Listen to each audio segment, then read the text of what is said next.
I'm going to just going to give a brief overview of the agenda for today, and then we'll get right into it.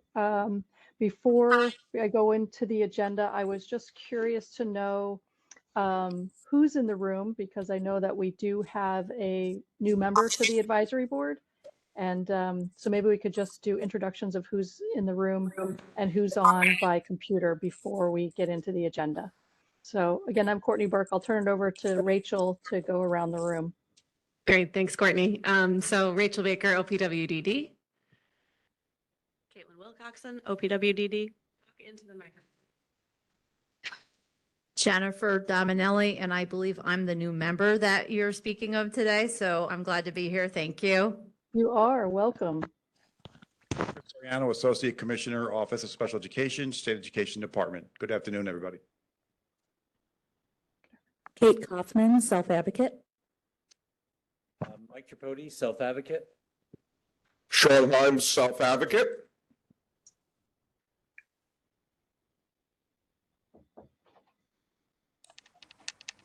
I guess I'll go. Josh Smirsky, OPWDD and Self-Advocate. Hi, good afternoon. Chris Tesado, and I'm with the Council on Children and Families.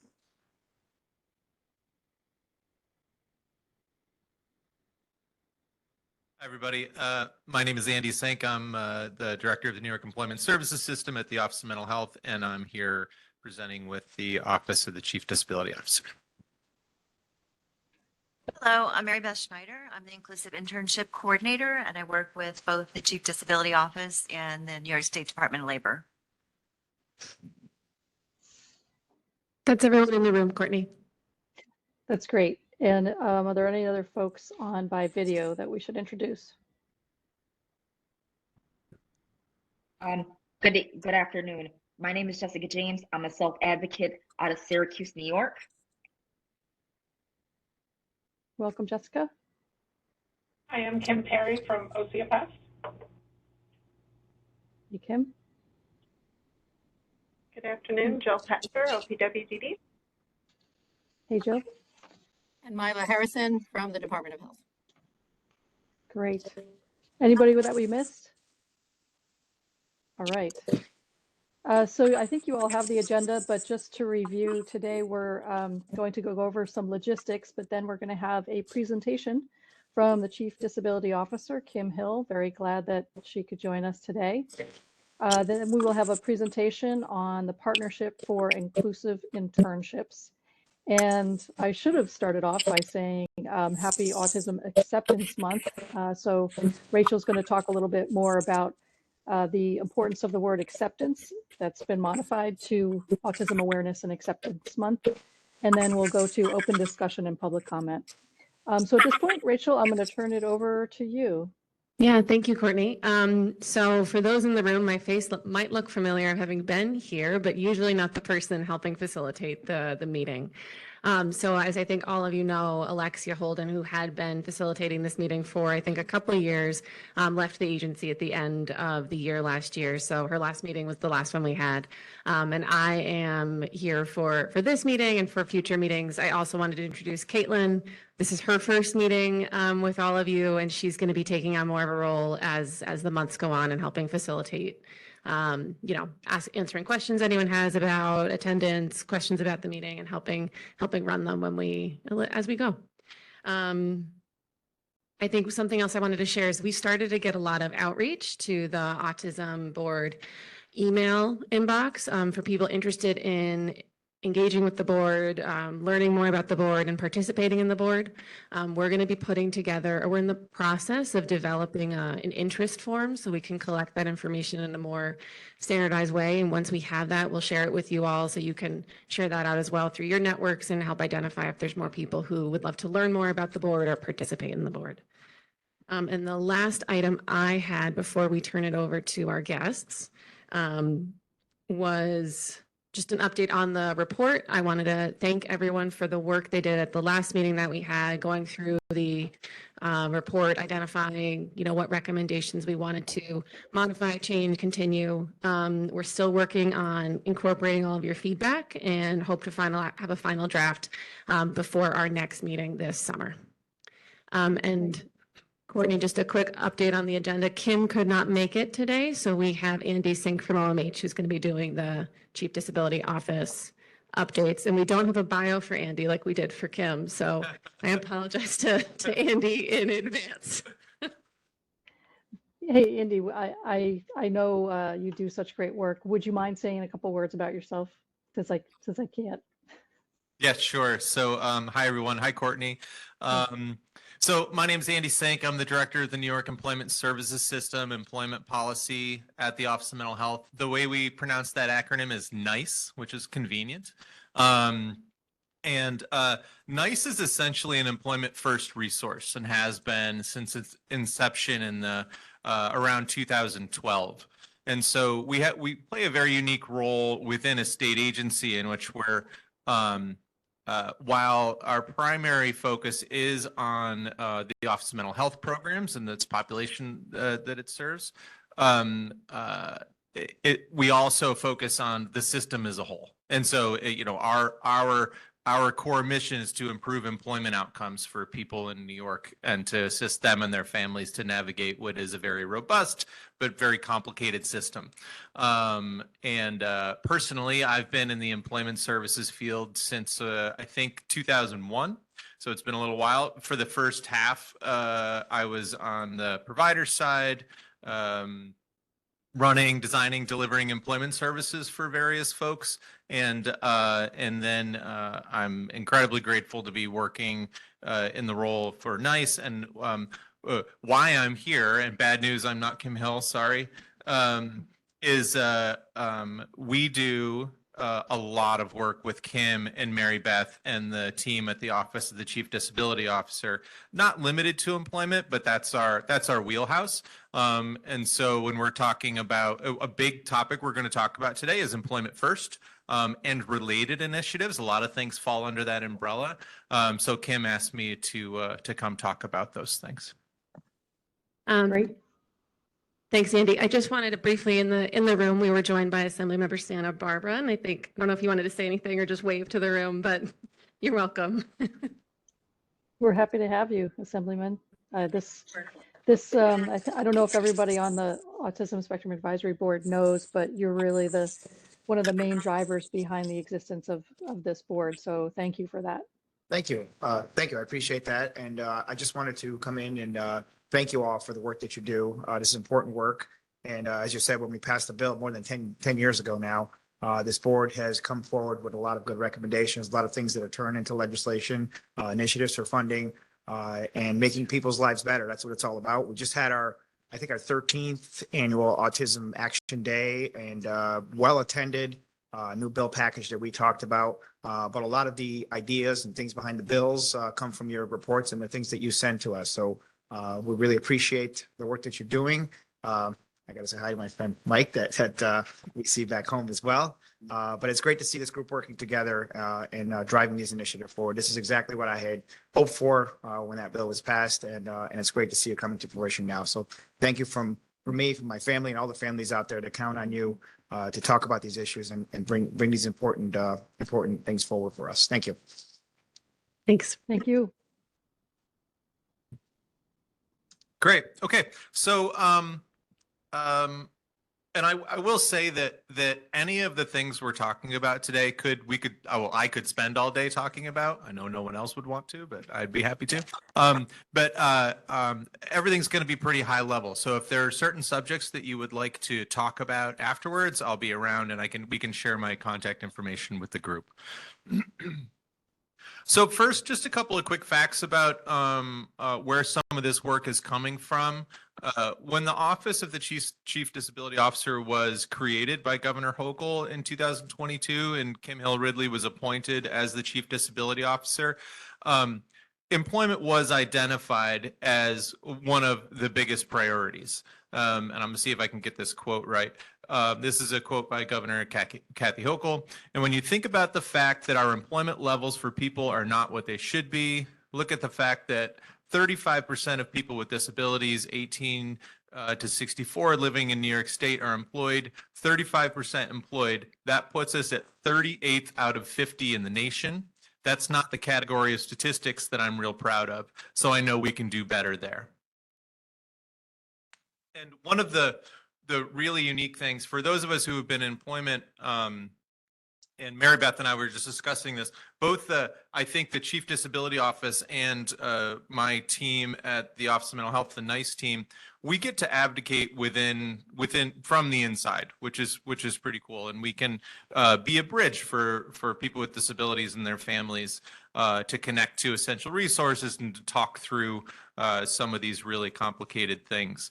And so I think that the establishment, establishing the Office of the Chief Disability Officer was a clear statement from Governor Hochul, and she can talk employment. Well, Rachel and I were just talking about the jargon that we use for some of the things, and soon after Governor Hochul was elected, I got a call from somebody, I'll just say upstairs at OMH, and they said, "Andy, do you know what IPS is?" And IPS is an evidence-based model of supported employment, and we have it throughout our program structure. And I said, "Yes, who's asking?" And he said, "The governor's asking."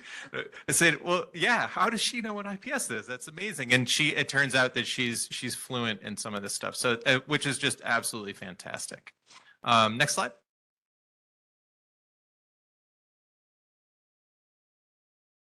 Great, thank you.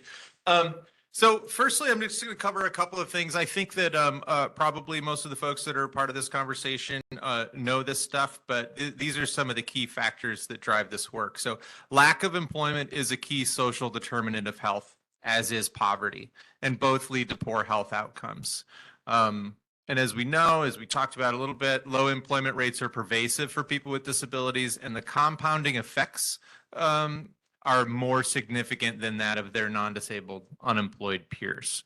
And I think when we get to employment first and how we change these things, it's what will improve those outcomes is the weaving of employment principles and practices into the day-to-day service delivery within our program models, within our service models, to demystify and normalize the employment conversation. And that statement in itself we could talk about for a long time. Employment is very often, or has historically been, an also program. So we do, air quotes for state agencies, we do essential services that may include this. For Office of Mental Health, it could be clinic and housing and our rehabilitation programs, all of which are absolutely essential.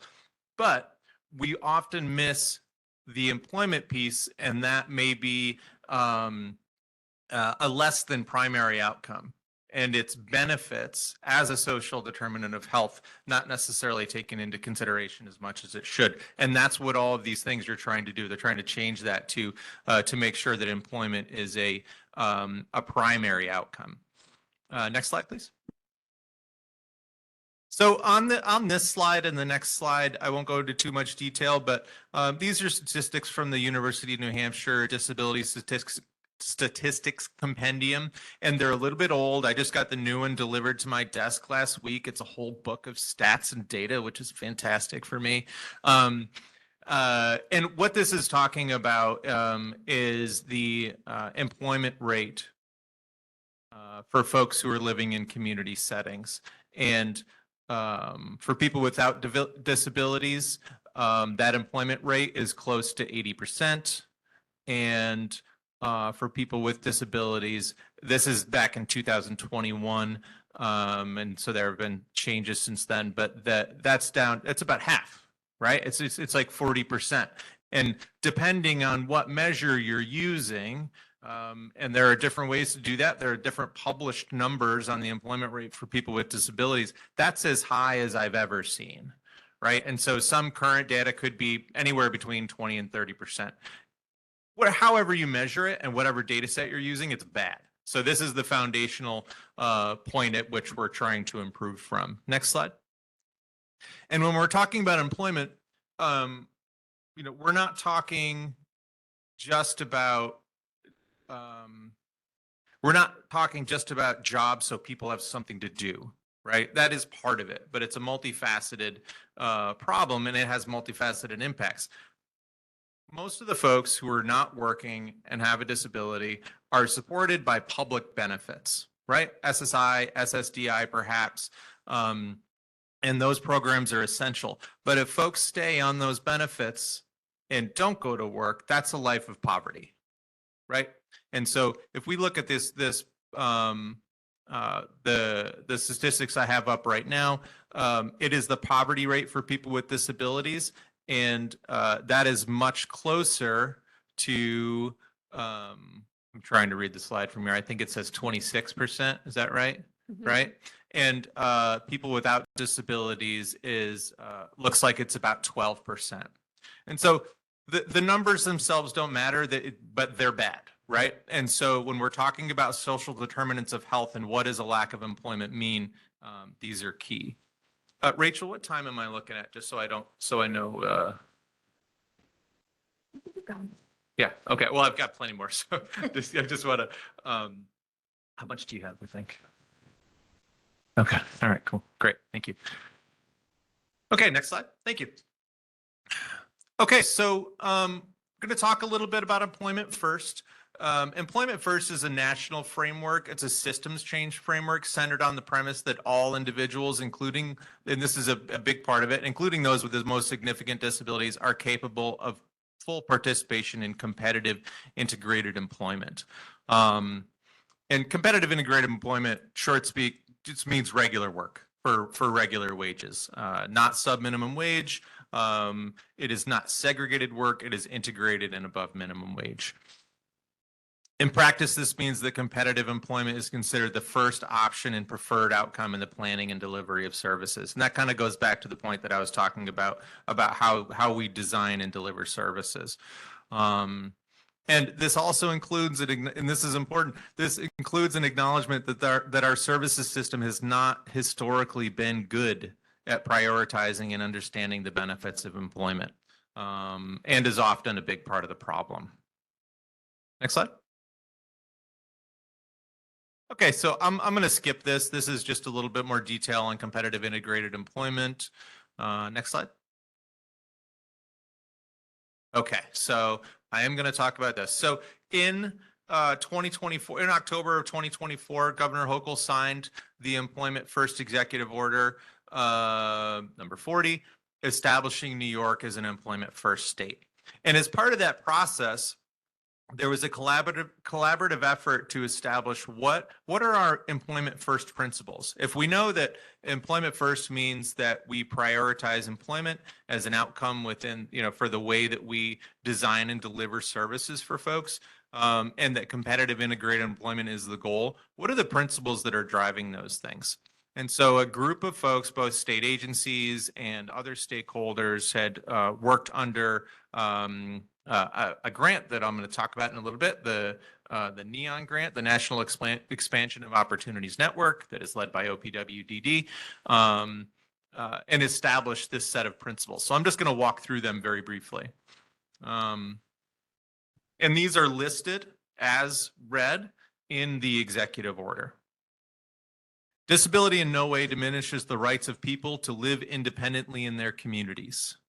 Dignified workforce participation is a fundamental aspect of life for people with and without disabilities. People with disabilities, including those with the most significant disabilities, can obtain competitive integrated employment within the general workforce. Competitive integrated employment is the intended and expected outcome for all working age New Yorkers with disabilities. All students with disabilities should receive the education, training, and services necessary to achieve competitive employment as adults. Next slide. Oh, thank you. Person-centered planning and valuing of individual voice are priorities and should be incorporated into policy, program design, implementation, and service delivery. That's a big one. It's a relatively short sentence, but a very complicated thing to get into place, and that's what some of the employment first activities will get us to. This is one of my favorites. This is something that we've referred to as cultural modeling, and that is that the workforce should reflect the diverse makeup of the community in which it resides.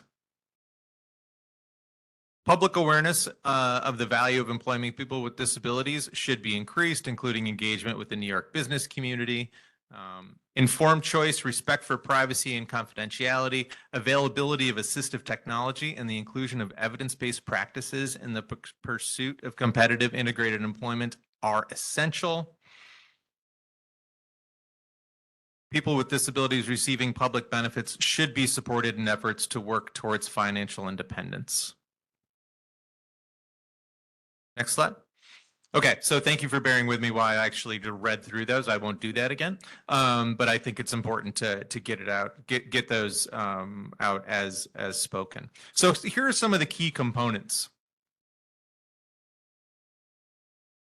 Under the Chief Disability Office, there are 3 positions that were established for this executive order. And this is cool. So there over the years, there have been lots of employment initiatives that they come and they go, and maybe they're short-term grants or they're short-term projects. And many of us, Rachel, Mary Beth, myself, our counterparts who are focusing on lots of different things, will add that to the list of things that we're doing. And what this does is actually create a dedicated team to work on employment first. And it doesn't have there's no time limit here. This is establishing a team because employment first is a new thing within New York, and it's not going anywhere. So there's the employment first director. There's a data manager who will work with all of the essential stakeholders, and a business liaison. And those will all report to Kim Hill Ridley in the Chief Disability Office. New York State agencies will adopt the employment first principles and develop a plan. I'll talk a little bit more about that when we get to the next steps. An employment first steering committee be established, comprised of agencies with a primary responsibility of providing and delivering services or financial needs-based assistance. And so I think that's 7 or 8 primary agencies. And for our state agency partners, or for those of us who recognize the redundancy that happens within state government, often the existing collaborations and initiatives will be incorporated into employment first wherever possible. So one of the things we're going to talk about is Executive Order 31, which is state as a model employer. The Most Integrated Settings Coordinating Council, the MISC Employment Subcommittee, is an existing group that has been working on this stuff as well. And so those are just a couple of examples that not just the work that's being done within those groups, but also the reporting, because there's going to be reporting that's necessary by all the parties. And we'll be short version, taking some of that reporting, and it'll be multi-use. So if it's good for MISC and it's part of the employment, it'll be worked into how we're reporting on employment first as a state. And I think this is a really, really big one. So we're talking about a very large public health system, long established. It has its own silos. And as we had said, historically hasn't been might have been part of the problem to our lack of improved employment outcomes. In employment first, and we fought for this in the executive order, employment first is not limited to supported employment programs or employment programs or for example, rehabilitation programs that have an employment component. This is all programs. So within the Office of Mental Health, that's going to be taking into account the full universe of what we consider the OMH population. And that's everybody that goes to our clinics, that is in our housing programs, is in our support programs of any type. And the key here is that we will, of course, be focusing on and supporting those supported employment programs to do their work as well as possible. But even if we got everybody in those employment programs into competitive integrated employment in the next year, we still wouldn't make much of a dent in that overall number. So it's how is our public health system actually impacting this issue on a broader level, not just program specific. Next slide. So as a tentative timeline, we are just about to send out a state agency self-assessment to all of the primary agencies. I was actually working on the draft of that this morning, and pretty excited about that. And then later on in the year, each one of those agencies will take the information that was learned from that self-assessment and work with the Employment First team to develop an implementation plan for adopting the principles and mitigating the barriers to that implementation.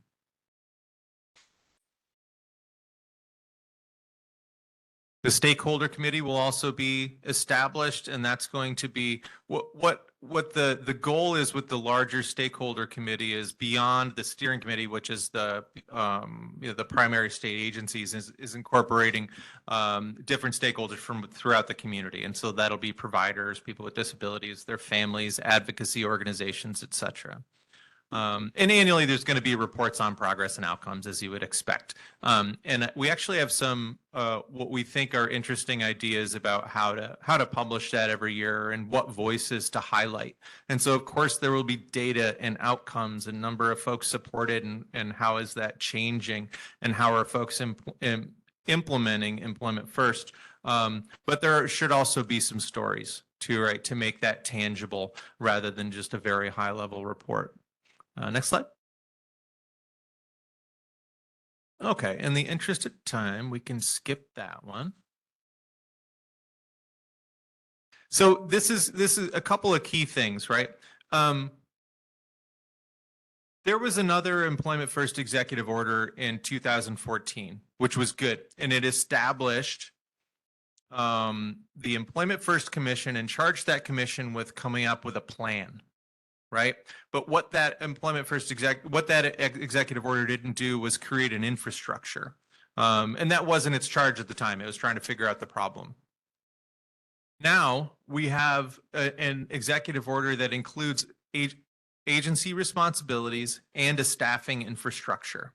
And so we talked a little bit about Employment First being a national movement, and actually an international movement. What we hear from many states who have done this work is that, yeah, we have some Employment First legislation, or we have an executive order, or we have this, but it's got no teeth. It doesn't have anything tangible that holds the state accountable. And so I think that we are incredibly lucky that this executive order has tangible efforts that will be measurable, that will be long-term, and it's got a team that's going to be focusing on that. We talked about it not being limited to employment programs. Another key too is that as we're raising expectations for all of these things within a state agency, as the expectations rise, the technical assistance and the support needs to go with it, right? We clearly don't. All of us within this public health system don't know how to do this well, right? And there are a lot of unknowns. And so that means that we've got to provide some training and technical assistance and figure it out together. Those things have to move in tandem, right? We're trying to change some very deeply embedded cultural habits, both within our agencies and socially, right? And of course, it'll be data driven. So there's going to be the data liaison, especially, will be working with the state agencies to figure out how we're measuring, firstly, from a foundational standpoint, like what's our present status? So we talked a little bit about the employment outcomes and poverty outcomes. What are the other things that we're going to need to measure in terms of measuring that change and knowing where we're starting? And that will be, various aspects of that will be absolutely front facing. And so we often get questions about what are actual employment outcomes for people with disabilities in New York. And we don't answer that question well currently within our given data infrastructure. So short version. And so we'll be establishing a way to do that in a much more comprehensive way. Next slide. Okay, so a couple of the other things that are related to Employment First. Firstly being, and this was a major victory for Kim and the Chief Disability Office, and this was approved through budget in New York, but is pending CMS approval. And so these things are, take these with a grain of salt right now as we wait for the approval. There's a program called the Medicaid Buy-in for working people with disabilities. One of the greatest barriers, if not the greatest barriers, to improved employment outcomes is the complexity related to earning wages while receiving public benefits, right? See some nods around the table. SSI, SSDI, Medicaid, Medicare, it's incredibly complicated. And as somebody who's been in the field for a long time, I can say you can work while receiving public benefits. Yes, it's a good idea. You'll have more money in your pocket at the end of the day and be able to keep free Medicaid in almost all scenarios. That's very easy for me to say. It's a complicated thing to get done, though. And so there will be lots of resources pertaining to this. But specifically what I'm talking about here is the expansion of the Medicaid buy-in. And so currently, and I'm just going to catch up on my own slides here so I don't get any of these numbers wrong. Currently in New York, we have the Medicaid buy-in for people with disabilities. An individual can have assets of around $30,000, which is well above the SSI cap, and earn over $70,000 annually. Those numbers aren't specific; those are I'm rounding. But what Kim was able to work through the state and we're waiting on federal approval of is an expansion of that to remove the age cap, which is currently at age 65. To raise the asset cap, which is currently at $30,000 to around $300,000.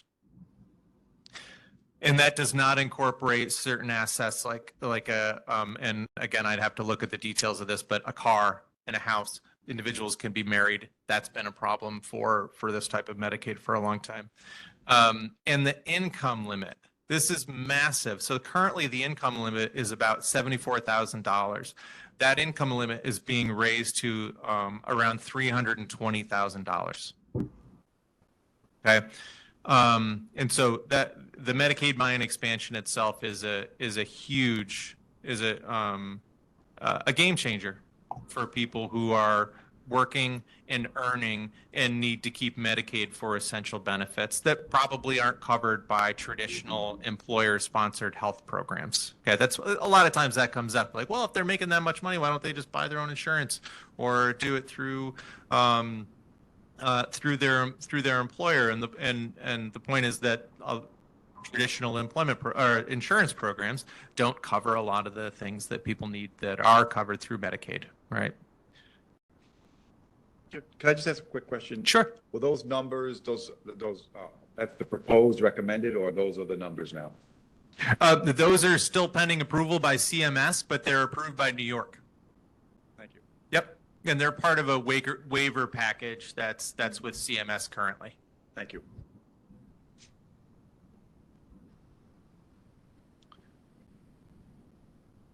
I have a question. What's CMS? Oh, that's the Center for Medicaid Services, I believe. Is that right? Did I get that right? Center for Medicare and Medicaid Services. So they approve like all Medicare and Medicaid, any Medicaid change that a state wants to make. Definitely call us out on the acronyms. Thank you. And call me out on the same too when it comes to disaster and stuff. We love our acronyms and our alphabet soup. Great. So another related executive order is state as a model employer, which commits New York to being a model employer for people with disabilities. And that goes back to that cultural modeling principle within the Employment First executive order, that our workforce should reflect the diverse makeup of the communities in which it resides. So Mary Beth, do you want to add anything on the state as a model employer now? Okay. All right, great. Another cool thing is the Disability Rights and Employment Awareness Month Symposium. So that acronym is fun. That's DREAM. And the third annual was held last October, right after Governor Hochul signed the Employment First executive order. It was right here in the plaza. And that's a really cool event, and it's growing. It's been growing since its inception in a few years ago. Right now it's a 2-day event that highlights New York's Employment First efforts, and also is intentionally in October to celebrate National Disability Employment Awareness Month. And it's targeted for job seekers with disabilities. There's a huge job fair for families, for businesses, providers, and policymakers. And so there's a mix. So there's a job fair, there's training and technical assistance sessions.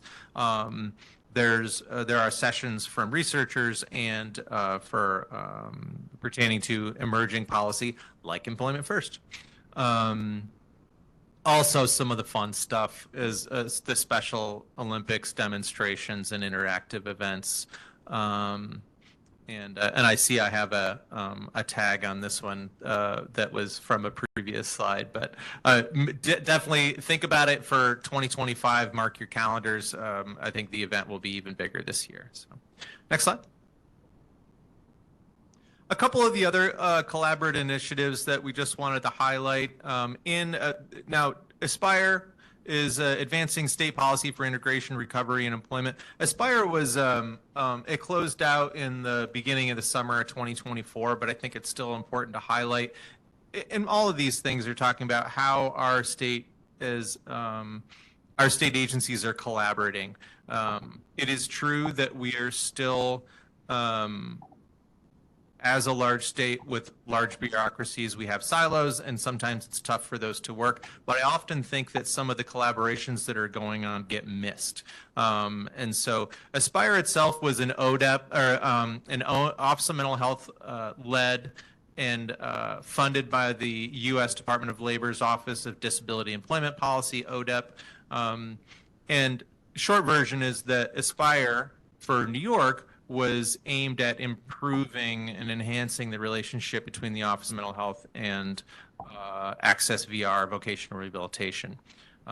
There's a very good relationship there throughout the state, and what we were doing was expanding upon that, especially pertaining to the expansion of IPS, which is individual placement and support. Neon is still currently going. I believe it's in at least year 2, if not 3. And that's an OPWDD-led, offers people with developmental disabilities, also funded by US DOL Office of Disability Employment Policy. Neon, so Lynn Tibdu at OPWDD is organizing and running Neon for New York, and there are a handful of states that are participating in it. It's a technical assistance grant, which means that it doesn't necessarily come with dollars, but it does come with subject matter expertise.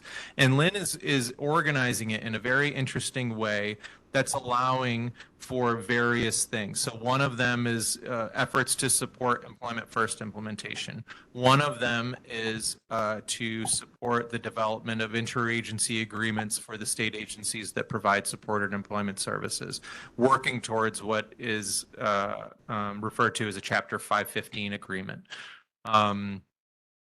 We being OMH, also leveraged Neon subject matter experts to expand our local benefits advisement resources to bolster our already robust state and federal benefits advisement. So nice, the team that I work on, we've got a work incentives navigator network throughout the state. And so folks can find a benefits advisor in their community or connect with one remotely. And there's a huge focus on SSI, SSDI, Medicaid, and of course on local benefits like SNAP and TANF and other needs-based resources, all of which, as we discussed before, can be really complicated when you're earning dollars and they're needs-based, right? Next slide. And that might be it, actually. Okay, there are a couple more. So I promise this is almost it. One really great collaboration that's led by the Department of Labor is the New York SCION. That's the Systems Change and Inclusive Opportunities Network. Let's see, what's the short version there? The short version there is that, most folks are probably familiar with the career centers and one-stops throughout the state, right? Those are the front-facing Department of Labor resources.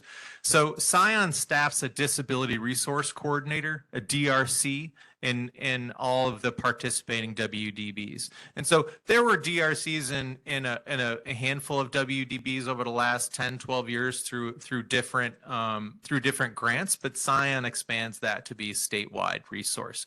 And the cool thing about DRCs is that it's aimed to support people with disabilities to improve their employment outcomes and connect to essential resources. But it's at the workforce center. It's not at a program. Folks can come in and talk to a disability resource coordinator, and it might not be the DRC that's providing those services, but they will likely be the one that's connecting them to essential resources. And they're all certified benefits advisors as well. And I think finally, the This is a new program, and it's so the New York ETM, that's the Equitable Transition Model, is a 5-year research demonstration project aimed at improving outcomes for disconnected, multiply marginalized transition-aged youth. And multiply marginalized basically means that there are various barriers that they're facing, and so it could be disability, justice involvement, housing challenges, etc. This is building on a previous research demonstration that New York participated in and that I was a part of called New York Promise. So again, this is it's led by the Department of Labor in partnership with the Office of Mental Health and Access VR. And of course, there'll be lots of other federal, state, and local partners who are participating in that. Currently, just about to start implementation in the Capital District. And then we'll expand to Columbia Green, Hempstead, Long Beach, and Monroe later on this year. And so that was a lot of information that I just read out to everybody. So I'm happy to field any questions or talk about any related stuff. So thank you very much, Andy, and particularly for pinch hitting and standing in last minute. I had one question, and then I want to open it up to everybody, which was about the plans that the state agencies, the implementation plans that they're going to be putting together. I saw sort of the rough timeline. Is it possible, do you think, once they submit those plans, to have someone come back and talk more about what is in the plans so people know more about it and can take advantage of whatever is in those plans? Yes, short answer, yes. And I think that throughout, I think Kim would be interested in updating all stakeholders on progress and what we're learning through the first step there is the agency self-assessments, which we're really excited about. I think that's going to be really interesting to see what how folks articulate the different parts of that, and then working towards the implementation plan, like how they're looking to actually start affecting change. Yeah, that'll be, absolutely, that'll be here. Would love to come back and talk about that, and I think we'll certainly be talking about it at DREAM and other statewide events. Great. I see Charles Massimo has a hand up. Did you have a question, Charles?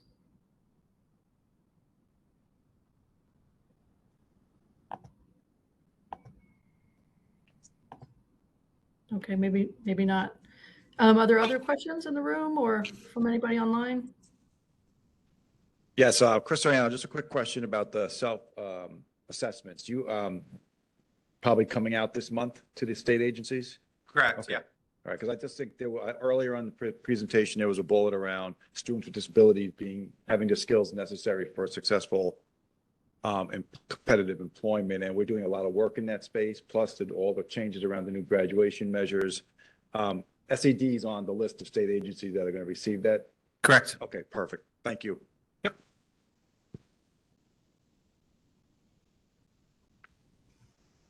Other questions, anyone? Actually, yeah. So is this primarily focused on like state agencies and state employment, or is it for just a broader,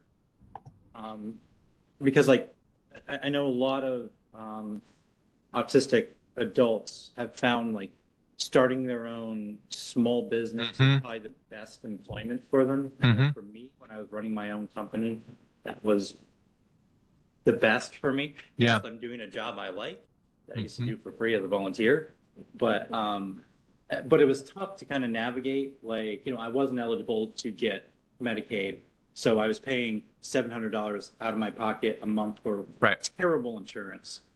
Like, is there anything? Can this program help with that at all, or is it more like for established, like larger things? Let me see if I can cover the different parts of your question, because I think I can, but let me know if I missed something. So to the first part, it's definitely not limited to state agencies. And I think you're talking about like what kind of jobs are we connecting to? Right? Yeah. So, no, definitely not. So executive order, we're talking about a lot about executive orders. So 31 is state as a model employer.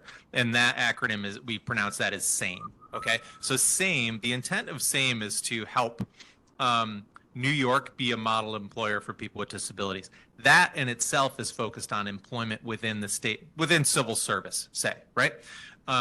Employment First as a whole includes state agencies as employers, but is certainly not limited to, and would also include self-employment opportunities and entrepreneurship opportunities. A big part of it is also connecting with the business community, not only to make the case for why this is a good, make the business case, right? But also to learn from them, because there are many very large private sector employers who do this work very well for their industry. And so what can we learn from that as we incorporate things into state agencies? What did I miss? Good? Okay, cool. And yeah, go ahead. Andy can tell me if I'm wrong, but I think to be successful in a lot of this work, it requires cultural shifts too, right? In government, in the broader community, that even if you're not someone that's in receipt of that Medicaid service, that's going to help you get that job. Hopefully the work that we can do through our services to change and shift culture can help people outside of those directly in those services, Mike. Yeah, totally agree. I mean, it's a type of labor movement. It's civil rights, right? So it's absolutely deep social and cultural change, no doubt. I could speak from my own employment. I had applied for my position 38 times. 38 times. It took I was being shipped out to manage large scale disasters as a volunteer. However, though, because kind of developed a rep around my autistic traits, that it took years of turnover and culture shift and paradigm change before I could actually finally got hired to do the job. So the position I'm in, I applied for 9 times. We went through 9 different disaster program managers. And each time I was their volunteer partner because they wouldn't hire me. Wow. So, yeah. Well, congratulations. I was going to say, this even happens in like the community of people that are supposed to be serving disabled people. So as somebody that is, I'm a special education teacher by trade. I ran into my own issues with ableism, working in school systems and working for agencies that specifically serve disabled kids. So yeah, that shift needs to happen. And part of it, I think, is that we don't have any representation on any boards of those spaces. So many nonprofits are supposedly serving our community, but we are not represented at all.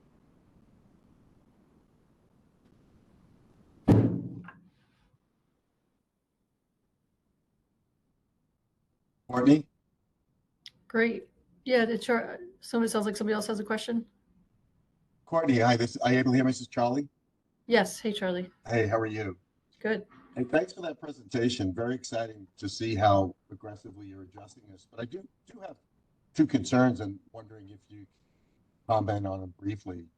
You know, it seems that unfortunately, you know, and speaking more from an autism standpoint, which my 2 boys have, and they are working with certified agencies, it just seems that there's perverse incentives in the system that may unintentionally discourage some certified agencies from prioritizing employment for adults with autism.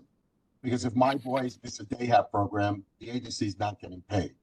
And unfortunately, in this day and age where funding is very tight for these agencies, they rely on that funding. And the second part of that is finding supports in certified homes are very difficult. It takes them sometimes months to be able to find enough help for one house. And when you're talking about labor intensive, you know, how intensive taking someone with autism and having a job coach every day, which takes staff away from those agencies. So just wondering how you're addressing those 2 issues, because I do see that as an obstacle to something that's so sorely needed. So I'm gonna try and say back to you what I think the question is. Your audio is going in and out a little bit. So one is a system that may in itself be a disincentive for better employment outcomes. Is that number one? Yes, that's number one, correct. And the second being the fact that for folks who may need significant support, that's a challenge for the system and especially for the provider agencies who are supporting them? Yes, both of those are correct, at least for my questions, yes. Yeah, very excellent points. The first is I totally agree. And as somebody who has both been on the provider side and on the state side, we, a lot of what we do is driven by the way that we design our billing and where funding is going. And so while there may be very well-intentioned aspects of, say, a program model or components of a program model, if a provider needs to be able to keep the lights on, the essential services that are going to give them the most reliable funding can be prioritized, especially when times are tight, right? So, so I think that there have been investments, certainly in the last 3-4 years on, and I'm going to use OPWDD and OMH as examples and Department of Labor. There has been more investment into employment programs to allow for a more diverse funding structure for those programs. For example, within OMH, we one of the things that we've done as a state, which is good and bad, is many of our programs are based on Medicaid, and there are limitations with what you can do for Medicaid in terms of employment. And so for the Office of Mental Health, what that means for us is we have state aid supplemental funding for our rehabilitation programs that have an employment component to allow them to do the full menu of employment services. That is still a complicated fix, and I think that through the self-assessment, when we're asking agencies to describe barriers, I mean, I'm going to be helping with the OMH one, and I know that that's one of the barriers. The way that we pay for services for folks, what are we actually prioritizing? What portion of funding is being committed to this as a priority outcome? So absolutely heard there. So I think that there's improvement already, but it needs to be, that infrastructure needs to continue to improve. And I think that impacts the employers or the providers' ability to provide job coaching and those intensive services for the folks that need them. The design for any employment specialist or supported employment person, helping somebody find, keep jobs, must incorporate the ability to be untethered from the office and untethered from a 9-to-5 workday to be able to support people when and where they need to be. And so I don't know that that's necessarily an answer to your question, but I think that the eFirst implementation, I mean, I think, and we would be doing this anyway. Like I think Office of Mental Health and Office for People with Developmental Disabilities, Commission for the Blind, Access Fair, we would be focused on these things anyway. And I think the advent of Employment First and prioritizing these things means that the agencies would really need to take a harder look at how they're designing and funding that infrastructure to solve the things that you're talking about. Hi, this is Kristen Thatcher. I have a comment. What about the places that doesn't accept people with disabilities because of the disability? How we're going to change that? So are you talking about like businesses and employers that won't hire that you feel won't hire people with disabilities? Yes. Yeah, that's a great question. So on the Employment First team, there's a business liaison, and this person's not going to be able to do it all on their own, but they're going to be leading this work. And ideally, what's happening is we're creating a place for a conversation where employers that know and value employing people with disabilities share that with their peers, with their other businesses who may not have either learned or experienced the benefits of that yet and may have reservations about liability, about reasonable accommodations and the optics of employing people with disabilities. And so there's a person on the team that's funded to improve the business's capability to do that. And so I don't think there's a single answer there, but it's definitely going to be a primary focus of the Employment First team. I hope that helps. Yes. One more question. What about when people, like, if they accept the person with disability and don't accept a job coach, how are you going to handle that? That's a great question. I love that question. So a job coach is a reasonable accommodation under the ADA, and there is no single answer as to how that could and will be addressed. It really has to do with who's the business. Is it a large business? Is it a small business? Is it a does a provider have a relationship with them to be able to talk to them about what it means to have a job coach? Are there legal implications of having somebody who's not an employee on site? That happens sometimes. But I think that goes along with the support and technical assistance that's available for providers and through existing infrastructure too. Access VR, Department of Labor, Office of Mental Health, Office for People with Developmental Disabilities. We all have staff who are dedicated to working with both the providers and the employers when necessary. Thank you. Great questions. Great. Any other questions from the advisory board? All right. Well, I think we're ready to move on. I want to thank you again. Oh, one more. Sorry. Yeah, hi. One of the big issues, in regards to employment is underemployment. And we see that underemployment is very high for our community. And it's something that's just stubbornly there. And also people that are working part-time, who, have the ability potentially to work full-time, but, they just haven't been connected to that opportunity. Can you comment on that issue?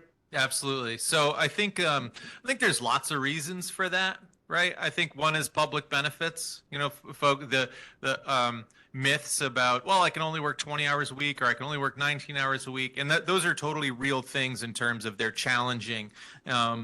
And it's really scary to know that your public benefits may be impacted by your wages. And so I think that results in not just employment outcomes in general, but underemployment, like you're talking about. I also think it's our services system, probably not limited to, but our services system, because of its historical lack of valuing full employment and somebody working towards their greatest level of self-sufficiency, there are a lot of bad habits, right? Bad habits about telling people who we're supporting, and I say the global we of the services industry, is supporting people to say, I don't know, you don't really want to work full time. You don't really want to go over that 20 hours. That's really, that could be, which is, that's bad habits, and so ideally what we're doing is we're helping people, both job seekers, their families,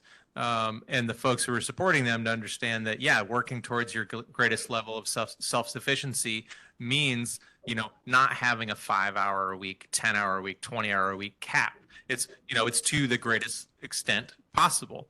And that's just, it ticks all those boxes, right? Like the Medicaid buy-in for working people with disabilities, that expansion is massive for folks who have kept their earnings at a certain level because they're justifiably worried about losing their Medicaid, right? And so having incentives like that and the culture change to go along with it, I hope will impact that.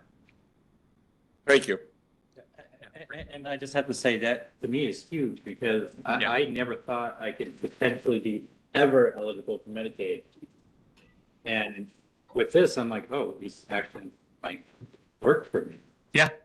Yeah. Now the question is the actual navigation of the system and getting into it. Well, that's a really good question. We could talk about that, but no, that's a good point. You know what? Actually, one very quick thing about that. So currently, the Medicaid buy-in application goes through your local DSS or HRA office, right? Which can be really challenging for lots of reasons. And we have benefits advisors who can help folks and help DSS offices navigate that. As part of the enhancement, the application for Medicaid buy-in, I believe, is planned to be part of the marketplace. And so it won't be encumbered by some of those challenges that go along with being part of DSS and HRA. And so, streamline it just like everybody else's insurance. This is where you go through it. Yeah.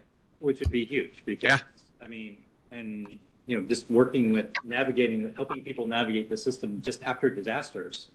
Is. Yeah. I just got back from Kentucky. I was in there for a month, almost a month and a half, helping people register for assistance. And I couldn't even navigate it. And I'm the one who's providing the assistance. Yeah. Good real life experience. Yeah. Thank you, Andy. Rachel, I think we have a guest. You want to We have another guest stop by, Senator Fahey, who's the chair of the Senate Committee on Disabilities. I got that a little bit wrong, but close enough for sure. Thank you. And thank you, Chair Courtney Burke. Wonderful to see you on screen. Assemblymember Angela Santa Barbara, whose legislation led to the formation of this advisory committee, mentioned you were here.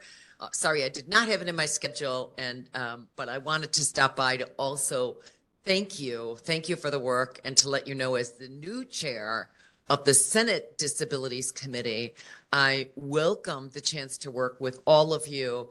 And I have to say, as somebody whose children went to school now, my youngest would have graduated now 8 years ago. So I feel like I'm increasingly removed from the elementary, secondary world. But to see how much we have raised awareness, and it's not just the conferences that were held in the well last week, the autism awareness conferences, but it's also what we've done in the public safety realm with just training, raising awareness, and really educating people on a whole host of factors and what it means in public safety, in the job market, in the healthcare market for sure, which is getting more challenging. And I just want to add to say, I think it's great that OMH is here.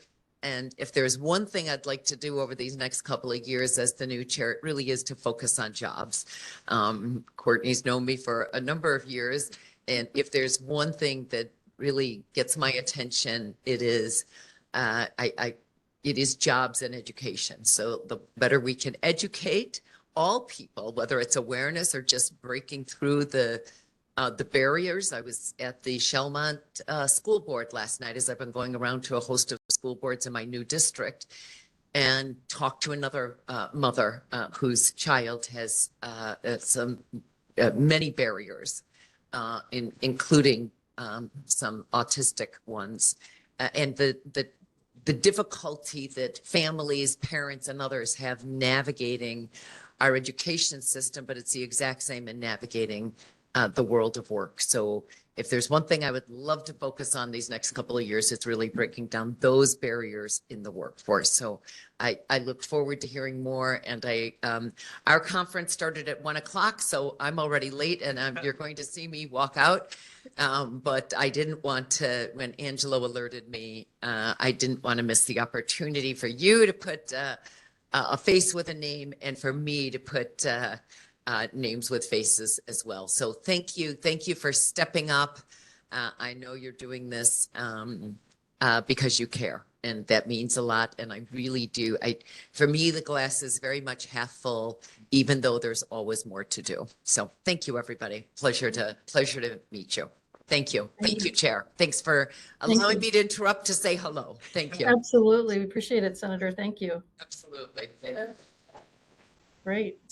That was nice. And Andy, I just wanted to thank you again for a really great presentation. And it's very exciting all that's happening. And it's good for us to know about all this because it is a lot. So thanks again. If there's no further questions for Andy, I was going to move on to the next item on the agenda, which is the partnership for inclusive internships. So hearing nothing, it's my pleasure to introduce Mary Beth Schneider. Many of you know her. She's had over 35 years experience working for people with disabilities. She currently serves on the New York State Chief Disability Officers team and on the Career Development and Inclusion team, which is part of the New York State Department of Labor. Her main focus is to create pathways for employment by identifying internship opportunities for New York State agencies and creating a pipeline of qualified candidates with disabilities. She's had several job titles. She gets the most satisfaction from helping someone find a job, which I love that part of your bio, Mary Beth. And if you don't know about her background a little bit more, she has a bachelor's degree in sociology from Texas State University and a master's in public administration from Sage Graduate School. I just wanted to share this one last thing about Mary Beth. She often shares her favorite Irish quote, which is, "It's in the shelter of each other that the people live," because to her, it speaks to the importance of building community where all can flourish. So Mary Beth, thank you for joining us today. I'm going to turn it over to you. Hi. Thank you, Courtney. Oh, can everybody hear me okay? Yes. Oh, you turned it off. Okay. Hi, thank you so much for having me here today. I really appreciate this opportunity to kind of drill down on some of the policy things that Andy was talking about in terms of EO 40 and Executive Order 31. Again, state as a model employer is EO 31. Because my position sort of came about because of Executive Order 31. Again, is New York State wants to be a model employer. We want to demonstrate to private industry how we want to include people with disabilities. And so my job was really to kind of start to create those pathways in state agencies. So I think, Mike, before you mentioned, somebody mentioned, is this just state or is it, employment in general? My focus is definitely on state agencies. So if you could go to the first slide. The program I work with is called Partnerships for Inclusive Internships, and you can call it PI for short. And it is really based on a model of that was created by New York City AHRC. And could you just link on that just really quick? I just wanted to share with you the website for the New York City program because they're really the creator of this model, and they've done some fantastic work. And for anybody who's downstate, I just wanted to let you know that this resource is out there. If you're in New York City and you're interested in internships, this is a great resource for you. In this program in particular in New York City, they were focused on a partnership with local city government to create opportunities for people with disabilities to find internships in local city government. They primarily worked with Department of Social Services, had some great success there. I believe in the 6 years that they've been, they have been functioning. They've worked with over 200 interns and worked through that. And those interns were both able to, some leverage that internship into a full employment opportunity with the agency where they were interning, and some using that experience to move on to another full-time opportunity. I was brought on in April of last year, so I'm coming up on my 1-year anniversary to take that model and roll it out statewide. So, and the reason we're doing this work is we want to, again, create that, we want to create opportunities for people. We want people with disabilities to have that pathway. We want to encourage we want to have people have the opportunity to demonstrate their skills and abilities in the workplace, to learn new skills and abilities in the workplace, and to help every employer, whether it's state or private, to understand the gifts and talents that people can bring. So again, we started in April 2024. And really, my job is to kind of work both ends of this equation one is to kind of help agencies craft these internship opportunities, and two, to develop a pipeline of interns. So I just want to say a brief thing about who the interns are. Normally, when we hear the word intern, we're thinking student, but broaden that to anyone who has a disability, who's at least 18, and who's either supported by Access VR or Commission for the Blind. So this really opens the door for many different people to participate in lots of different levels of employment in state government. So for example, I have interns that I'm working with who had a career, had a degree, but had a disability later in life and can't return to their previous employment.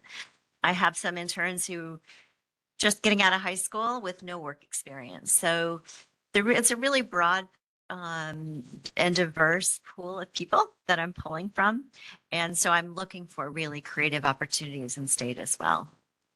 The interns are paid. They're paid for by Access VR or Commission for the Blind through a local service provider or vendor. So essentially, the local service provider is paying the intern. They're billing Access VR for service for those wages, and they can be generally the internships last about 320 hours over a 3 to 5 month period, depending on whether it's a full-time or part-time opportunity. And there's these internship opportunities are structured around any meaningful work of a state agency or in-demand position. So one of the strategies that I've been using, and I think you can go on to the next slide. Thank you, Caitlin.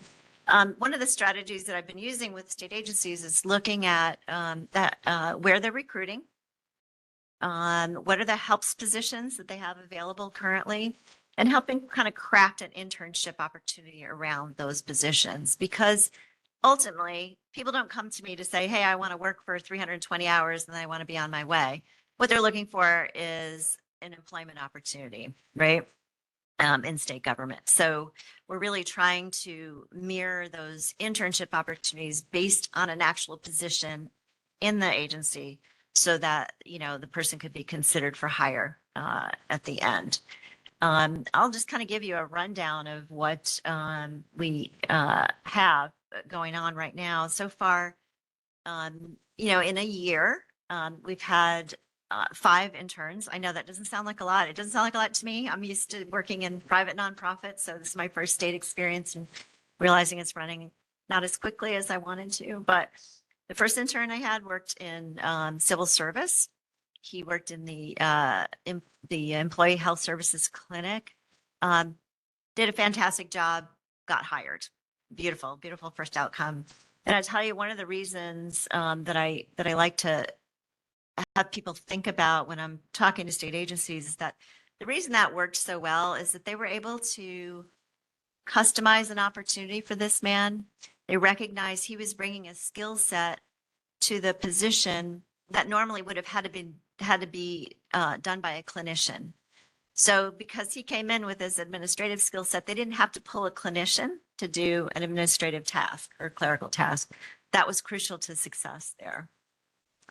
I have currently, we just had an intern working in at OPWD, Office for People with Developmental Disabilities as a project manager. He completed his intern. He was hired. He was offered a position, but unfortunately, due to benefits and other things, had to decline that opportunity. Oh, did somebody have a question? Okay. I also have an intern working at Office of General Services as a kind of an internal facing customer service position. One intern working currently at Department of Motor Vehicles, who is on the DEIA team, fielding calls about accessibility. One person just started at Office of Family and Children Services, working on the recruitment and retention team. And as you see, I have several other opportunities on the near horizon. Office of Mental Health, Division of Homeland Security, Dormitory Authority, the city of Rensselaer. The city actually reached out. I know it's not state, but city reached out, so we're happy to partner with them. Office of General Services and their events planning, and the SUNY Upstate Medical. So, as you know, SUNY Upstate Medical will be the first opportunity we had to work kind of outside of Capital District. So we're excited about that. So all those positions now are developed, and I'm in some stage of recruiting.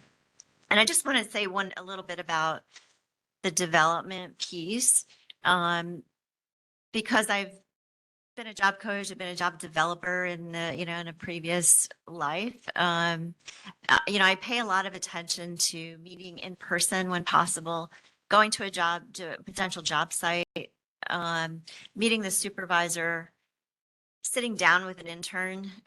Even though I'm not a service provider, I find that all those things really help make a good match. You can't, I have to be in the room with people. I have to see what the environment is like in order to make a good match. So that part has been really, really important to me as we roll this out. And currently I'm able to do that. So it's really exciting. I just kind of included a few quotes here from supervisors,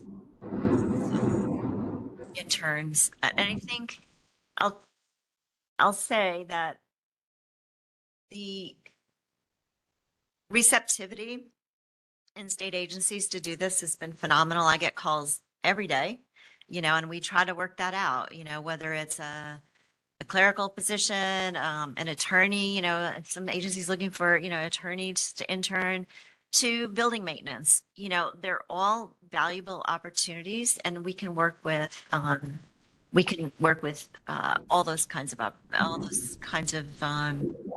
positions.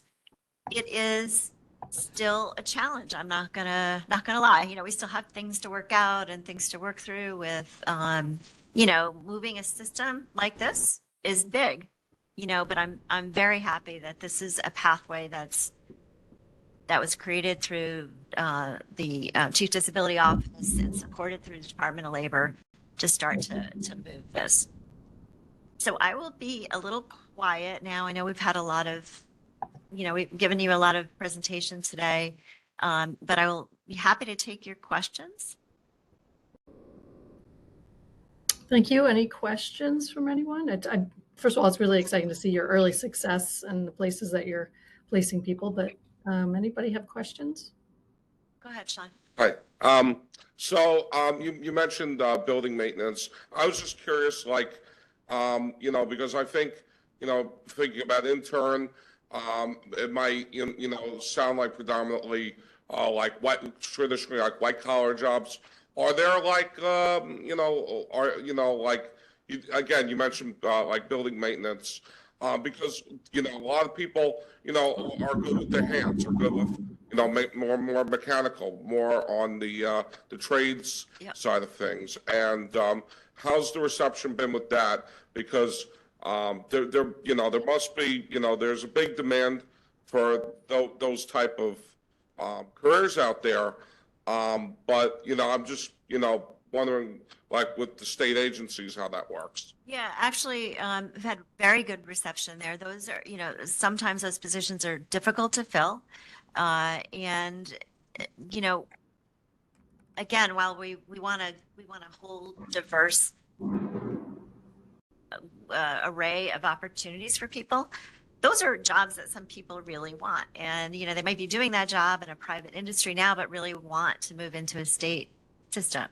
So I think, I'll just kind of cite the Dormitory Authority at this moment, because that's one of the agencies I'm working with to create an opportunity like that. They have difficulty with those positions, keeping people in those positions, recruiting for those positions. So they were thrilled that there may be another resource where they can get talent. Thank you. Yeah. But you're right. I think typically when you think internship, you're thinking on the management side or the accounting side or the clerical, I think that's typical. But there are plenty of people that are looking for, in the trades, for example. Yes. There was a very successful intern that was offered a position, but due to limitations. Are those the limitations that are currently looking to be approved through CMS that would open up that opportunity, or were you referring to something else? No, 100%. But yeah, he was just very, and one of the things that, I think, we've all experienced over the years, if you've worked in this field at all, is that, it's very real fear for someone to, one gentleman I'm working with currently has a lot of medical issues on top of, his disability and the thought of losing that security, it just doesn't work, Sure, but, sure. So this particular person who declined the position, he was kind of in that same situation. Thank you. You're welcome. So when, Andy mentioned the disability resource coordinators that are funded through the the New York Scion project. Again, those are all really helpful resources that I can refer interns to be able to work through some of those issues. Great. Any other comments? No? Hi, this is Chris from the Council on Children and Families. First and foremost, I just want to thank both Andy and Mary Beth for the presentations. They were very informative. And I'm also interested in like the transition from perhaps supported education programs to meaningful employment opportunities. And I was just wondering if there's any collaborative initiatives between supported education programs that support individuals with disabilities in college programs or vocational training programs, and then supporting them to transition into meaningful employment opportunities where they can, put those skills into practice. Yeah. So that's a great question, Chris. And I do a lot of outreach in our SUNY and CUNY systems and independent colleges and universities for that very reason. I've also done, I've also been connecting with BOCES and even high school counselors that are working with kids that are in transition. So absolutely. Great. Any other questions? All right. Well, Mary Beth, wonderful presentation. You're doing great work. Thank you so much for joining us today. Really appreciate it. Thank you. Happy to be here. And please reach out anytime. You see my contact information is there. I'm happy to answer any questions. Great. Great. All right. Well, yes, I'm going to turn it over to Rachel to talk about Autism Awareness Month. Thank you. So I'm probably going to be fast, so we have time for some discussion. But I just wanted to give folks an update on some of the activities that have taken place so far on the state side. So on April 2nd, I somehow got us into August. April 2nd, on World Autism Day, we lit all of the buildings, as you can see in that picture, blue. And then we're also, throughout the month of April, we're flying the neurodiversity flag in all of the locations that are on that map. I'm wearing my pin today too. And it's just, I think, a way that we're trying to help support, getting information out about the flag generally, right? Which I know was a big thing for this committee. And then just awareness about autism and acceptance generally. And the last thing I had was there's an event that's next week where there's actually going to be the commissioner of OPWDD and the parks commissioner at Letchworth State Park, where there is a specific autism trail where there's going to be a flag raising and then a tour of the park. It's, I think, at 2 p.m. and anyone that wants to come is welcome to come. I'm sorry, which park? Letchworth. It's I can send it after. We can send it to you guys after too. Out in Rochester. It's out in Rochester area. Yep. I think there's one. It's far. Yeah. Yeah. Yeah. I thought it was Rockland. Yeah, this is it's State Park. Yeah. Yeah. It's for you that's not far, but just as a point of note, A lot of autism groups are not in favor of the lighting it up blue, so Okay. I think that's something to be mindful of in the future. It's good to know. That a Thank lot of you. I don't care, but a lot of self-advocates get really angry about that. Okay. There's a big movement called Light It Red Instead. There's, or the gold. Part of it's because blue has the connotations of certain groups that have had a bad history with the actual autistic community. Also, too, it promotes the fact that it's more of a boys issue.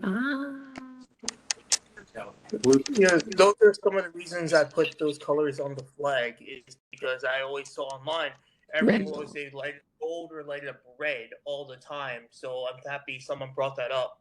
I think next year we can make a concerted effort to maybe light up red and gold instead of blue because that is a huge thing with the actual autistic community. thank Just go on forums and you read the comments. It's insane. Well, it's really good that you're making everybody aware of this issue. So thank you for giving all that background on some of the concerns. Appreciate that. So I'm just wondering if there's going to be a plan in place next year to make sure that everyone's on the same page when it comes to what is going to happen for Autism Acceptance Month, because it looks, for lack of a better term, messy. For me as an autistic person, when I see lighted up blue and I make a comment on OPWDD's Facebook page and I get railed by parents for that comment, when we have the flag, right? I mean, Josh created that. That's his voice. That's from him. Lighted up blue was not, that was not developed by an autistic person. So like, I feel like the flag is definitely more inclusive and sends, in my opinion, a more future forward message and the message that New York State should be wanting to send when we're thinking about autistic people. Thank you. Sorry, go ahead, Josh. I think that was Josh. No, yeah, I know. I just want to say thank you. I agree, and thank you. I appreciate that. Yeah.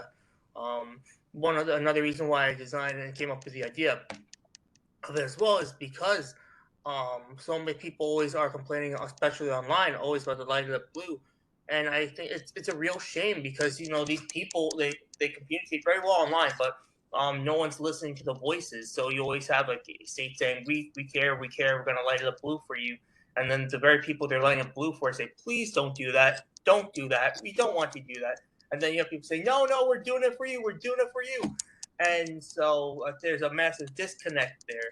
So you always see, again, online, they always say the infinity symbol, gold, and red.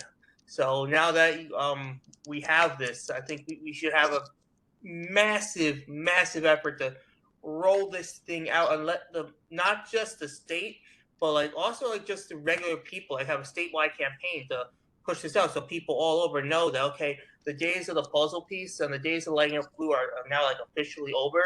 This is a new era and this is what we are doing.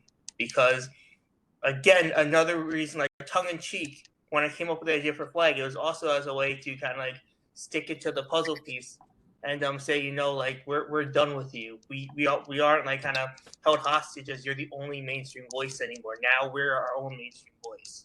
So I think we have to get this into the mainstream. And I want to build on that too. And also, by the way, the Red Cross are going to be doing a photo with the flag. We're going to try and get it on our national website for the record. Oh, beautiful. Yes. So we're gonna do it, and I'll let the board know too if people want to come to our office when we do that. Can you guys tag me? The flag has an Instagram page at Neurodiversity Strength Flag. Yeah. Can you tag that page? Yeah, Neurodiversity Strength Flag. Yeah, at Neurodiversity Strength Flag. Cool. But the other thing too is that coming from the fire EMS world, and I think this is kind of where I see the board needs to take a little bigger. Really to celebrate this month is the use of the puzzle piece on fire EMS patches and cars, and if somebody's rolling up, there is still a very bad relationship between emergency services and autistic adults. And again, the training still is not sufficient. It's still not being delivered by autistic people. But also too, this whole message of lighted up blue, the puzzle pieces that all over fire EMS. And, you know, this might be where really we can make that change, is promoting like the flag and stuff like that during this month.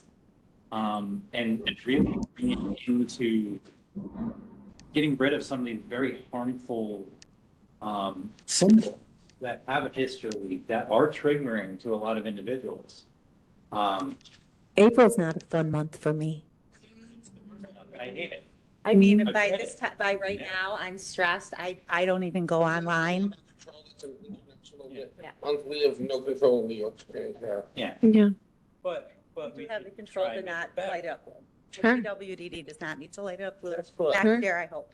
Changing the actual month is No. beyond our ability. Yeah, I mean, sorry, go ahead, Mike. I don't want to interrupt you. Oh, no, but I'm saying, but that's the thing, is like, we can, the voices need to be elevated this month.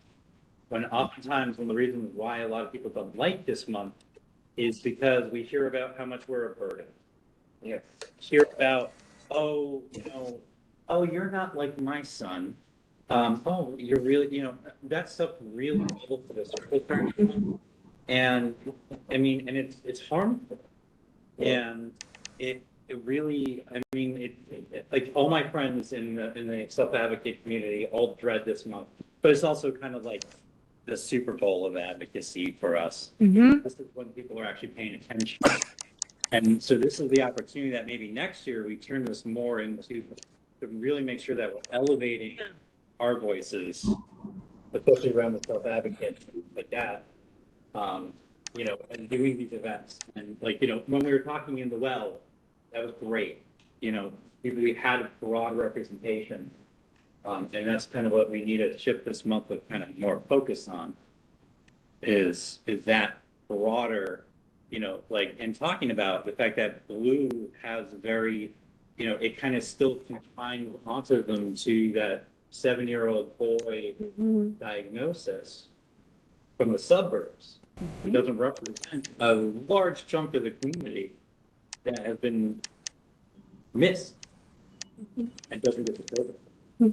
So.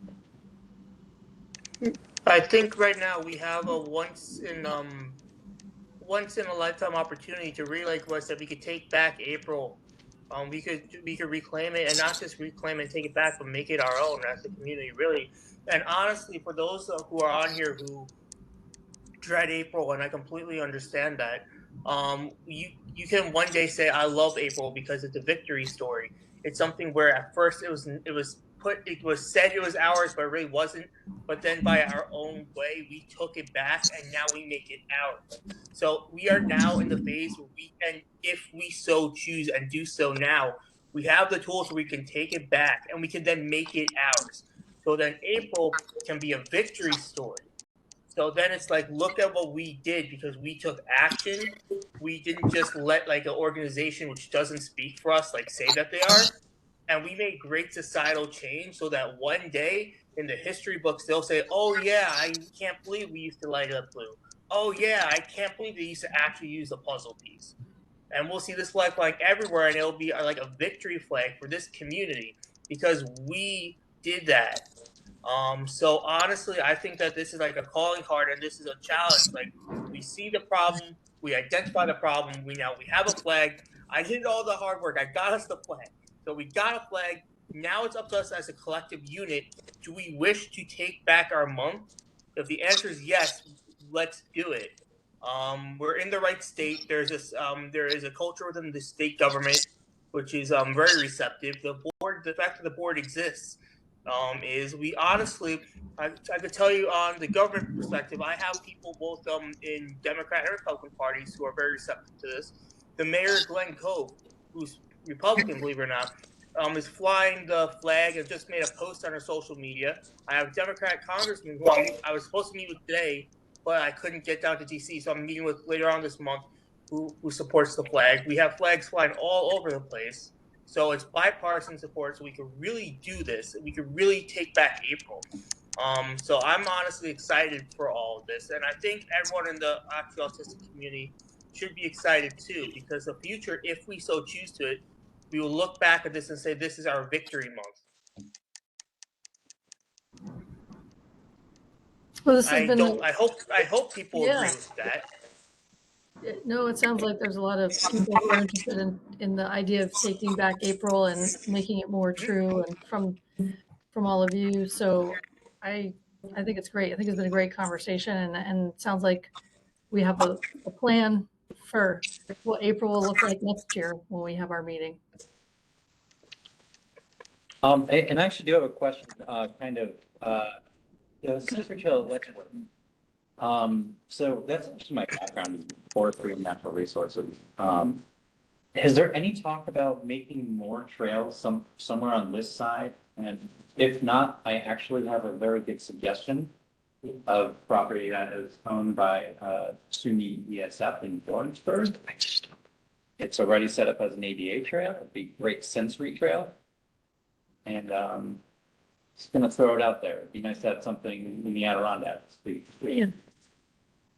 I mean, I don't know anything on that one specifically, Mike, but we can take it back to our colleagues at Parks.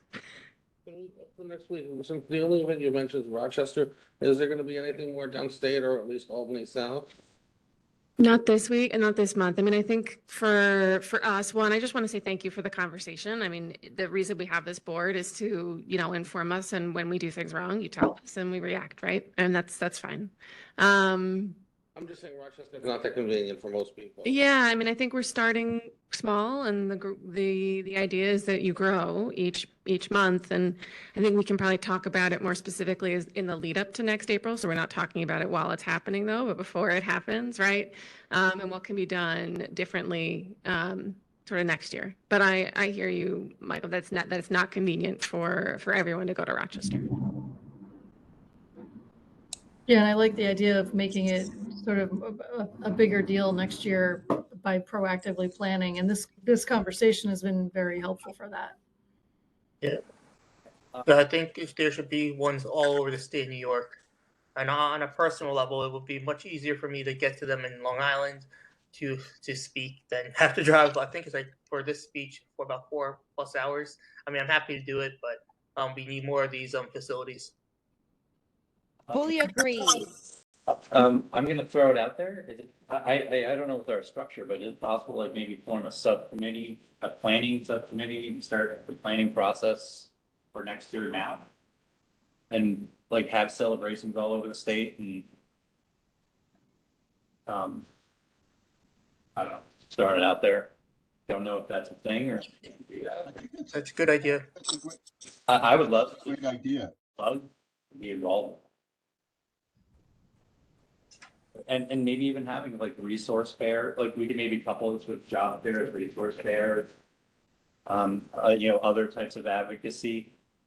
There's no real national autism convention. I know the Autism Society used to throw one. They were going to this year, but then they made it all virtual. I'm on the self-advocate for it. And it's all virtual and nobody goes to it. Like we don't. Believe me, I had words over that. Yeah, but that's where we met. A lot of us met.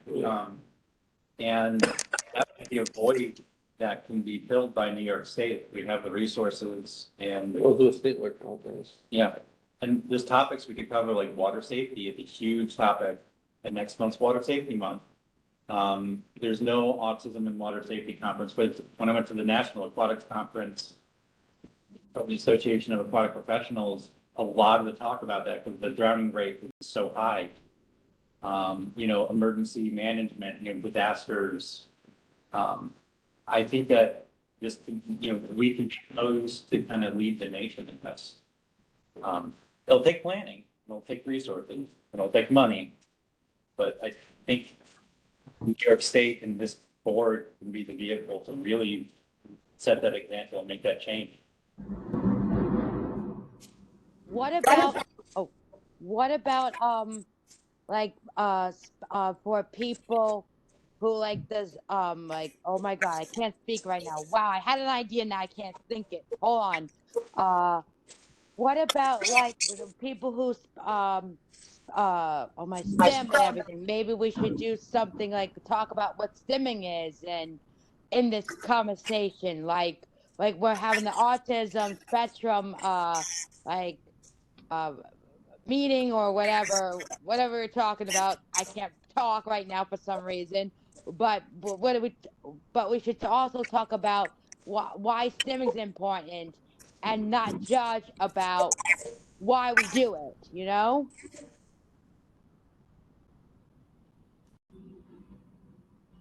I also do want to also throw out there too, like, and I'm going to be very frank about this. Who also knows what the landscape's going to look like next year? I, for one, am scared. There's a lot of negative talk around autism now. Like, we're going to put them in camps and re-parent us. And That I haven't heard. I've heard other groups in here for autism. Yep, we're included in it. Any neurodivergency. Vaccine, there are now studies saying that vaccine is causing autism, that's becoming a thing again. Well, the guy doing the study. They're cutting resources. So I think it's kind of important that, if we can kind of lead that charge, to celebrate our community. There's a lot of negative that's coming back out about this. Because they look at our disability, they don't look at our strengths, our superpowers. That's what my mom always says. That where our strengths are is our superpowers. That's what we should also celebrate.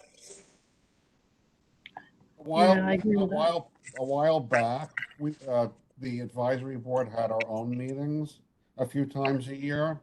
It was great because we could really bring up the topics that we wanted in the more public meetings. Yeah. I mean, one of the topics that's of concern to me that I think was just touched on a little bit is does New York State Medicaid, is there a contingency if benefits get cut, Medicaid, Medicare, is there advice or thinking of contingency?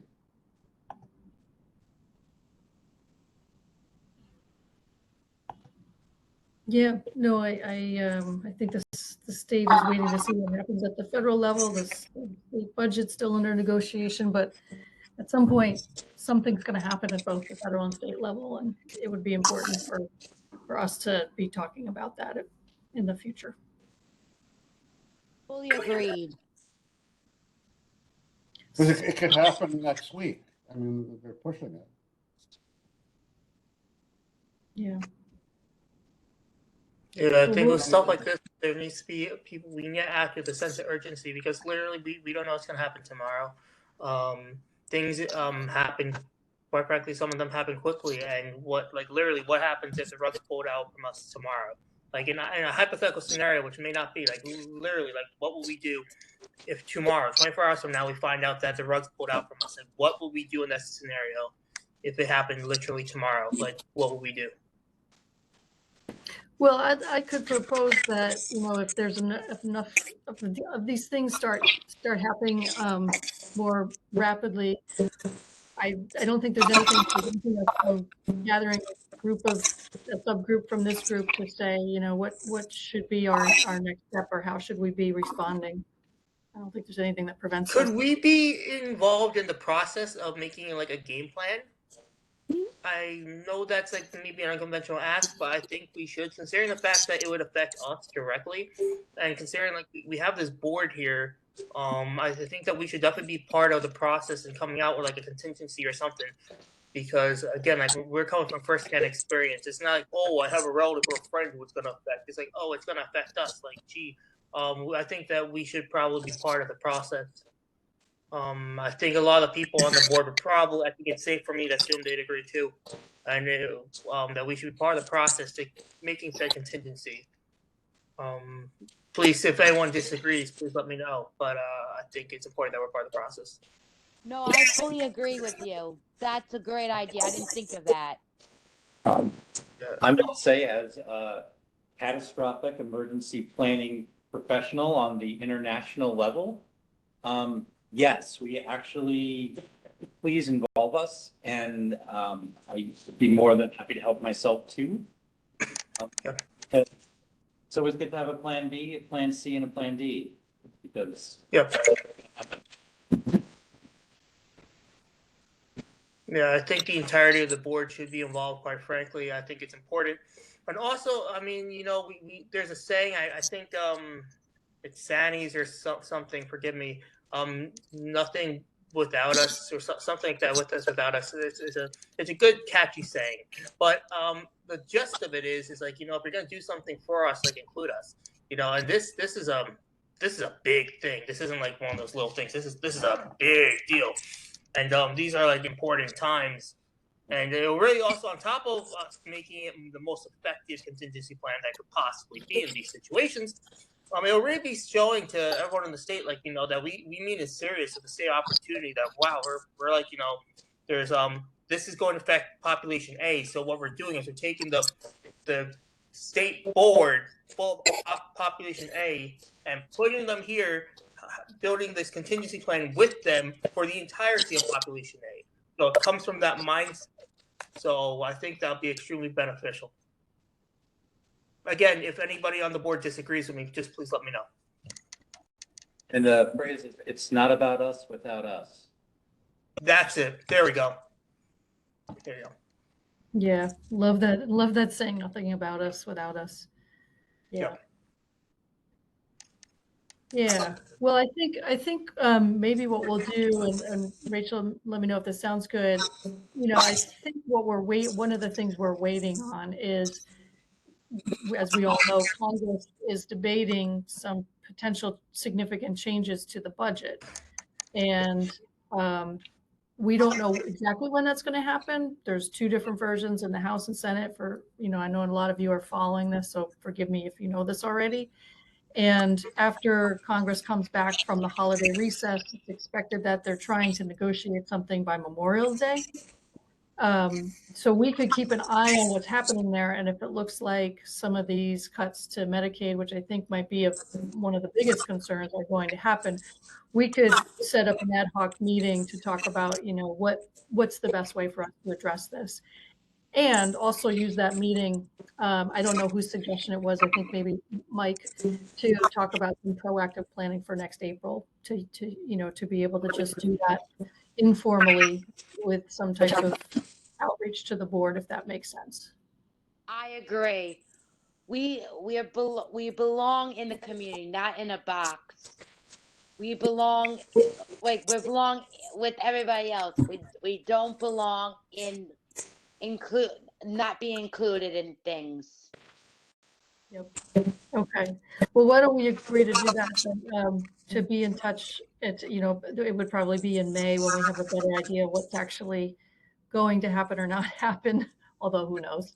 And at least some of us informally get together to talk about some ideas, and then propose those more formally to the whole board, and then also just get moving on what we might do for next April. So I think that sounds good to me. And I don't want to shut down the conversation, but I know that we also have a public comment period. So I want to just ask to see if anybody else has any other parting thoughts before we move on. This has been a really great discussion. I would actually like to just say something quickly about autistic people who have higher support needs and require assistive communication devices. Mm-hmm. So as some of you know, I'm a special education teacher, as well as an autistic self-advocate. And I work with many children that have been diagnosed autistic level 3 that are non-speaking. So I just want to talk a little bit about that and bring some attention to the fact that we have some work to do in this area in New York State, since this is our month to talk about it. I see the consequences of this in children as young as 3 and 4 not having access to communication device. I see their frustration, their shutdowns, their isolation, children who are misdiagnosed, pathologized, or written off, not because of their neurology, but because they've been trapped in systems that fail to presume competence or provide the tools they need to express themselves. We must stop making children prove they deserve to be heard. We must stop waiting for them to behave neurotypically before we offer access to communication. Because when we don't, we cause harm. And that harm often presents as co-occurring conditions, including anxiety, depression, trauma responses that are mistakenly viewed as inherent to autism rather than as a result of being unsupported and misunderstood. There is a no one-size-fits-all approach to communication. We need a flexible, informed, trauma-aware framework, especially one that acknowledges that speech is not the only valid form of language. Movement differences, apraxia, sensory processing, emotional regulation, and relational safety all play a role in a child's ability to communicate. And we cannot talk about communication without talking about intersectionality. Black autistic children are more likely to be labeled as defiant than dysregulated. Autistic girls and trans youth are overlooked or dismissed. Children with motor planning differences are assumed to lack understanding. These layered identities matter. The way a child is perceived by race, gender, class, and disability directly influences the supports they are given or denied. We need systems that see the whole child, not just their diagnosis or behavior. And we need to listen to those who are so often left out of the conversation, especially non-speaking individuals who have been advocating, innovating, and leading this movement despite immense barriers. That brings me to the symbol of Josh's flag, which I just wanted to talk about quickly because I don't know if people know the words that go with his flag. And I believe that it captures the spirit of what we're working toward.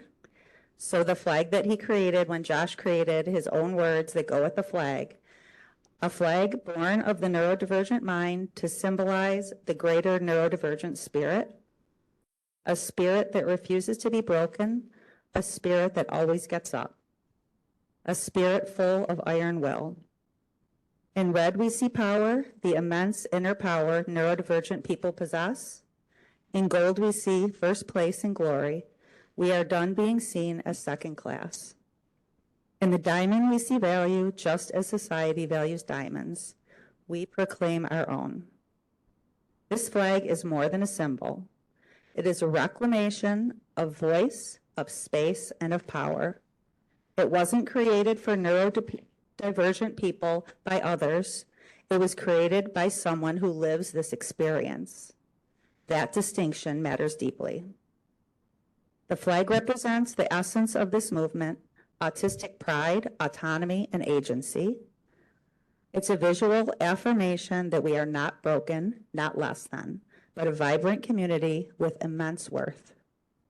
Just as Josh's flag honors neurodivergent strength, our systems must honor neurodivergent communication. We must shift from asking for awareness to demanding justice, from symbolic gestures to concrete change.